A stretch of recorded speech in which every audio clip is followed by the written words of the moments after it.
well rested. If not, I hope you find time today for a nap. um, don't don't think a nap isn't a powerful thing. I mean, I've taken I've taken a nap almost every day. I don't know, for the past 6 months. My grandfather, he was a first sergeant in World War II. First Sergeant John White. First Sergeant White. And he napped every single day for most of his life for about 20 minutes. I tell you, I've been so the naps that I've been taking now, I take between like 2 and 3, and it's only 26 minutes. That's how long I take a nap for. And it's what's developed over time is a clear awareness of the speed of my mind, and it's just not that fast anymore. I mean, it speeds up, especially around, key events, et cetera, et cetera. But mostly my mind is just, it's just, it, I can key it up on demand as opposed to it's just keyed up. Anyway, that's kind of what I want to focus on today, is, creating the idea of creating honor without a battle really is really different from my personal story, and that's really what this is right here.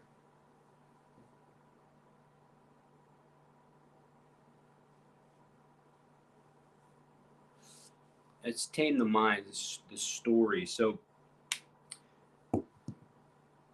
my story has always centered around this this need to prove myself, this hope that if I do prove myself, I will be happier, um, that my life will have meaning and purpose. And my story, which is how my identity is organized, how my past is kind of seen and told, um, my expectations about the future. Before Armor Down, it was all centered around, proving myself at in combat, right? Going to war, proving myself in war.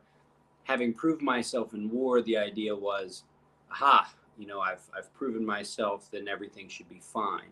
And everything should be fine also was a story because I thought that everything would be fine if I had, basically the American dream kind of movie Hollywoodized. So like, I'd have house, dog, kids, wife, um, lots of the best of everything. Wouldn't feel intimidated by anything. Would never feel insecure. Basically go to war, prove myself, come home, fade out into the sunset. Happy ending, right? Um, that, of course, did not turn out the way I had hoped. uh, and what I really had to deal with was my story.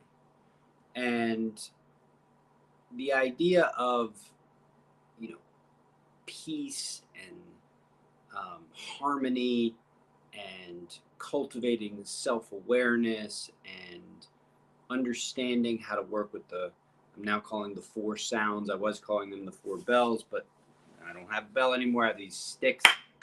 So now I'm calling it the four sounds.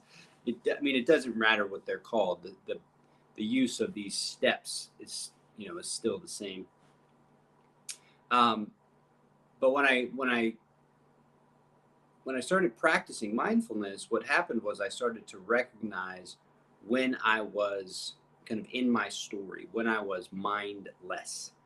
And as I started to recognize my story, I started to see that so much of my kind of internal world, my emotions, my angers, my flare ups, my kind of mellow outs, my, you know, depressions, they all kind of centered around this expectation I had about how things were supposed to be. And I started to realize that that was my story. And so what I mean by story is a couple things. First, let me do this.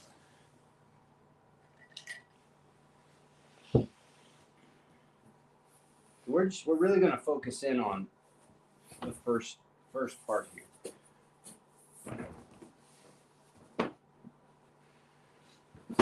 So the two main things to understand about story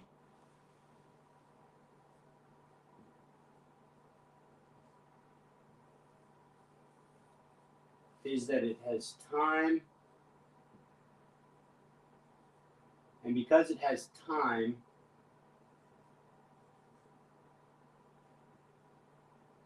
then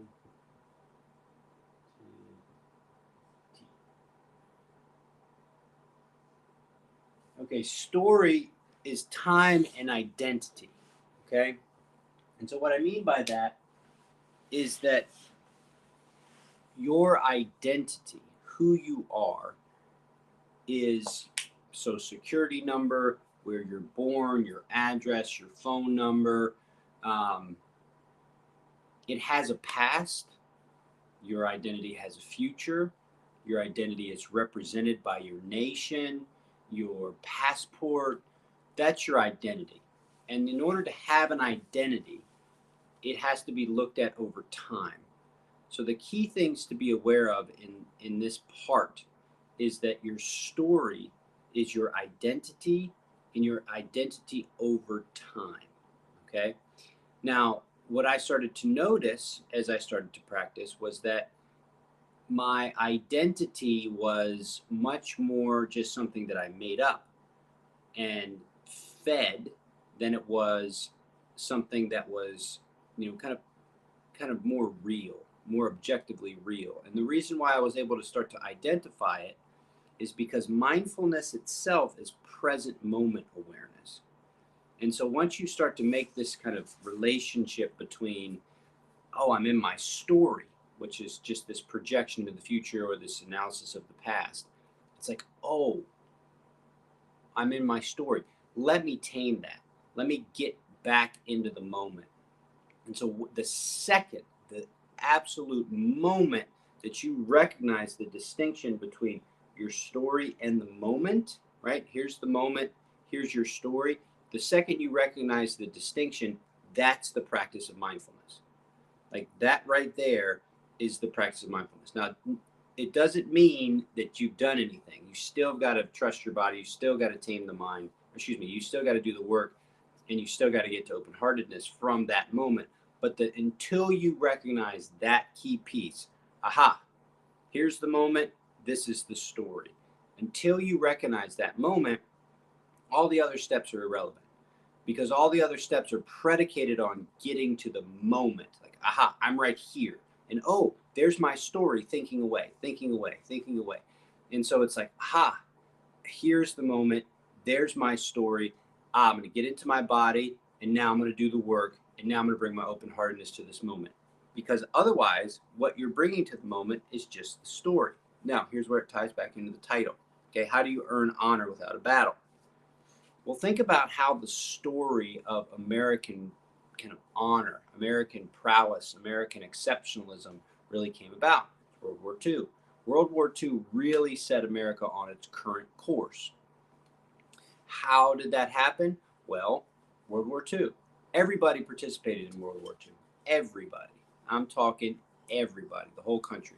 Compared to the 1% that kind of worked in the global wars on terror, World War II, everybody participated, whether it was in the factories at home, whether it was in the war effort, whatever, everyone was there. So the way that honor was earned in that context was, physical work, getting in there, doing honorable things, doing brave things overseas. That's really how honor was created. And that's how the stories, right? The stories in our military, that's really where they came from, and that's what they're built off of. Now, you add in to the militarization of our nation, which is, we've been at war forever, and the only way to stay at war forever is to have a society that's kind of militarized, and arguably we have a society that's militarized. So we're thinking about honor very much in the context of war and battle. And you can see it in politics, right? You can see the way we fight each other. That's what we're really good at. We're good at fighting each other. We're good at seeing past each other. We're good at not interacting with each other's ideas. We're interacting with each other's identities. And because they have this identity as opposed to that identity, we build all this stuff around that and all this other kind of stuff. Well, the problem with the identity itself, and the problem with the American story, and the problem with earning honor through combat and battle is that it just doesn't have many legs. There's not a lot to it. There is for some, right? If you're special ops right now, there's some real chance for honor there. But if you're big body military, it's just not as lot. There's just not a lot of chances there. There's honor in terms of competitions and games and all that other kind of stuff. But we're the realities of war now moving forward are different, and we're just not. It would seem. I could be totally wrong here.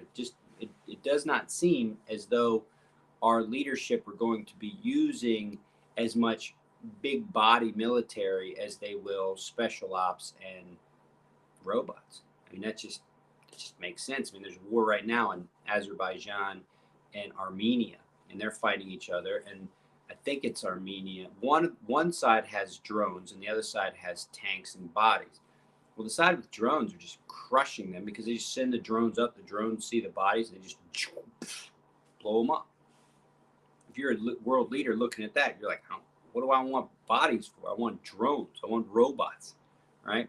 So anyway, the problem that we all face is that our story is based off of a reality that's no longer really accessible. So what do you do? What do you do when that reality is not accessible? How do you create that honor? Well, this is where the open-heartedness comes in. This is where the recognition that your story is a story and it has some value, but it's not the whole thing. Getting into the body, trusting the body, having that communication, doing the work, right? You've got to work at decoupling yourself from these old narratives. And it's hard because they're emotionally tied to you. So you feel them. They're not just figments of your imagination, because figments of your imagination show up in your body. So you recognize them, you feel them. So you've got to work to decouple that, and it takes a little bit. It takes a little while to decouple it. So, it's something that you're always working on. And as you decouple it, what shows up is underneath all this stuff is kind of, some people say your highest self. Other people say, your best self, your true self, your most authentic self. There's lots of names for it. But it's the self, and this is why it used to be this is why the story is so powerful. It's the self that shows up under combat, right? If you're in a combat environment and there's bullets flying and there's life and death being doled out left and right, there's no way to be in your story. You're in the present moment, and in the present moment in battle is when the best self shows up, right? And so that was how we used to understand how to get there, right? What's a man's job? Man's job is to protect the family, da da da da. And when you do that job well, you see your highest self, your highest purpose, your highest value. But that's no longer the case. Your highest self is something that you can have actual awareness of. It's not something you get in battle, which is what I thought. I thought I would achieve my highest self in battle, come home with it, and keep it. You don't get it through battle anymore, and arguably you can't get it. There's just, for so many, you can't get it. Now, people are trying. There's this enemy, there's that enemy. We got to fight this. They're the communists. They're Antifa. Well, they're racists. Well, they're this. Well, they're that. Finding enemies everywhere. But you see, there's nobody to really fight, right? And especially online. There's no one to fight online. You fight people online. There's no honor there. So anyway, Honor shows up when you bring your best self to the foreground, and the way you do that is through going through these steps. And as you get through these steps on a more regular basis, and as you bring them into your day, you realize that there's the best version of yourself or honor to be earned all over the place. It's just that your current story just doesn't include it. So when you tame your mind, when we go through the first sound, when we tame our minds with the first sound, the first thing that happens is you recognize that you're kind of moving away from your story. So you're moving away from your past. I mean, it's not that you're separating from your past. It's just that the story of your past, the anger, the stuff that made you mad in the past, your your your guilts and your frustrations, all that other kind of stuff, they can have their place. All right, here's the way my parents pissed me off, or here's the way I feel betrayed by God and the world, or here's the way that this girl treated me, or here's the way this company commander treated me, or here's the way this. That's all there. It's fine, but that's part of your story, and it's not part of your practice. Your practice is the present moment. So when you tame your mind, you tame that story. And so what I'm going to do today is I'm going to go through the four sounds fast, right? Because what I want you to think about is today I really want you to focus on recognizing the moment. Recognizing the moment. I really want you to kind of focus today on, aha, that story. Let me come into the present moment. And I'm gonna teach you the really quick practice, right? It's gonna go boom, boom, boom, boom. It's really fast. We're gonna do it 4 times. Boom, boom, boom, boom, boom. And you just there's the story. Connect to the story, get to the body, do the work. Gratitude. Connect body, do the work. Gratitude. Just boom, boom, boom. And that's what I want you to try to bring to today. Just focus on that today. We're not going to worry about the other parts. Just focus on this, recognizing the story today. All right. So here's how it works without anything. So the first thing is just recognize something that you hear. Say the words in your head: feet, pelvis, core, heart space, throat, top of the head. Take a full breath.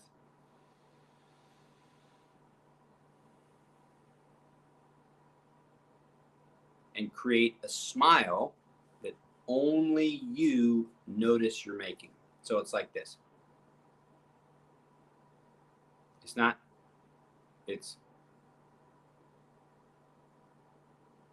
See how little that is?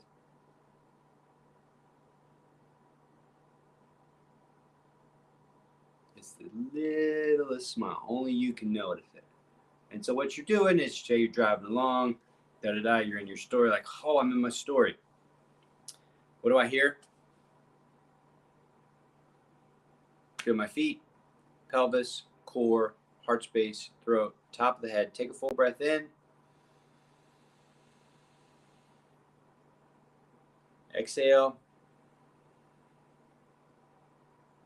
Create that little smile that only you can see. Okay, so if we slow it down just a little bit, it's still going to be at the speed of life, right? So this is what I want you to bring into your day. Bring this into your day. So at the speed of life, it's what do I hear? Feet, pelvis, core, heart space, throat, top of the head. Breathing.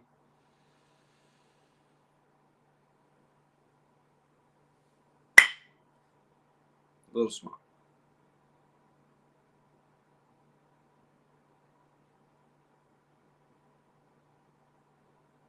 Okay, that's what I want you to take into your day. Now, just for the sake of kind of practicing this morning, let's do a little bit deeper practice. Let's actually do it. We'll take like a couple minutes to do it. But this is what it looks like. This is going through the steps at speed in the day. Recognize story, get to the body, breathe, little smile. Boom, boom, boom, boom, boom. I did this one time during a conversation. It was an argument with a business partner, my first business partner. Just lie. And I was sitting there watching him lie, and I just kept doing the same thing over and over again. Ground, pelvis, core, heart, throat, top of the head, breathing. Ground, pelvis, core, top of the head, throat, breathing. I mean, just over and over and over again. And it was the whole time I was fighting the story of, you've been lying, and I guess the way to think about this is, how do you create harmony, right? That's the way you create the way that you create honor without battle is you foster harmony. You foster harmony within, and then you foster harmony without. But anyway, all right, get yourself settled. Let's do about a 3-minute practice. Okay, get yourself settled in. What are your cues for comfort? So we're seating. We're going to sit right now for a little bit. So what are your cues for comfort? What gives you a sense of, this feels good for me? And take a moment to like study that, learn that. All right, let's get started.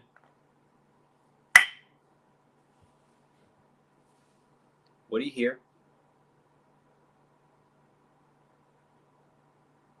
Where do you hear what you hear? Is there any particular sound that is curious to you? Can you focus in a little bit more on that sound?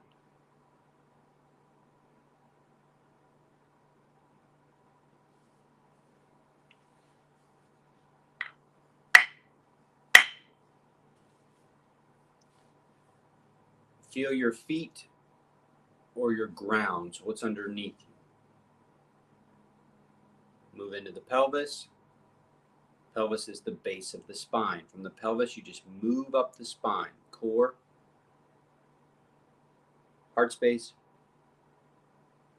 throat, top of the head. Okay, you build your spine. You can do this anywhere. You do this in the car, you do this driving, you do this walking.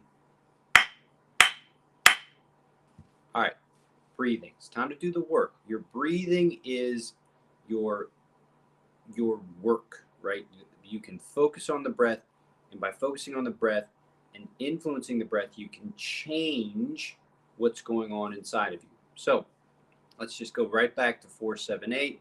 So do that 3 times, okay? 3 times, 4 seconds to breathe in, 7 seconds to hold at the top, 8 seconds to exhale.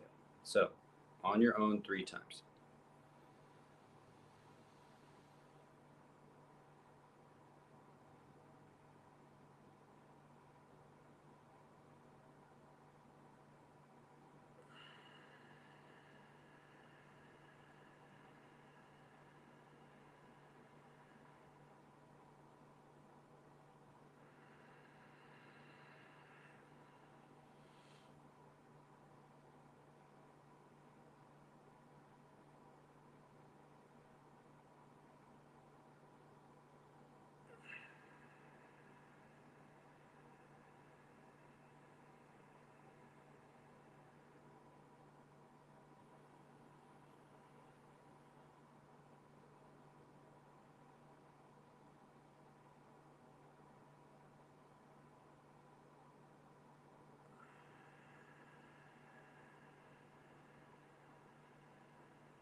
And just sit with that for a second and just notice any impact that the breath has had on your internal state.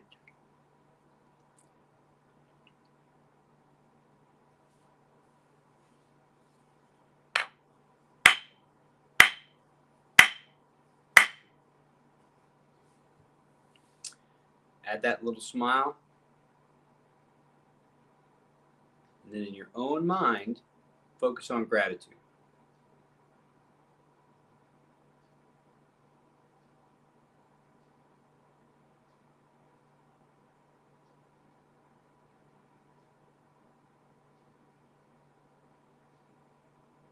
Now finish in a conscious way. Take 2 breaths. Second exhale finishes the practice.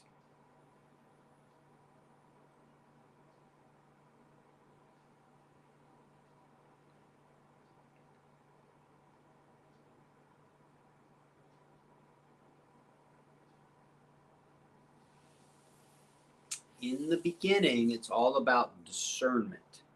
Okay, it's really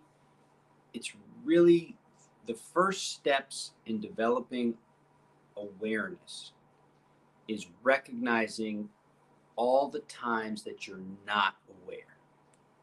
So this first step here, recognizing the story, is all about recognizing when you're being mindless. So when you're just off in the story. And now with this new skill, you have the chance to recognize that you're in the story and then make a move.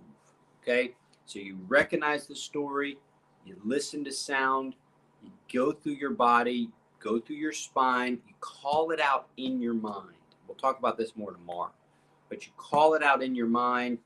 That's called a mantra. It's where you put language into your thoughts so that your thoughts can't run your thoughts.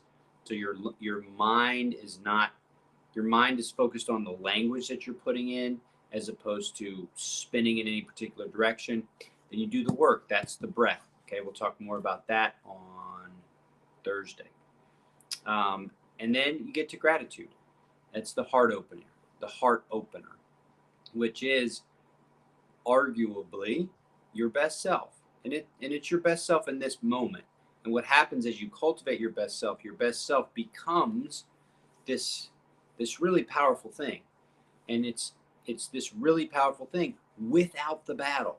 The battle is what kind of draws out the battle draws the presence, draws us out beyond the story because it's life or death. The question is, can you cultivate that just in normal life? And it's a different type of thing, but it's still very much accessible. So that's really that's it for today. Thanks for watching.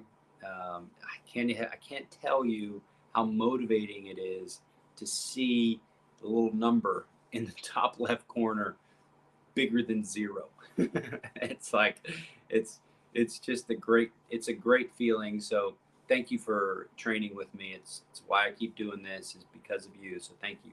And if you have any questions, feel free, ask in the comments or message me on Facebook or comment on YouTube or contact me on Twitter or interact on Instagram. I'll see it and I'll respond. So, all right. Thanks again. And we'll see you later, Armor Down.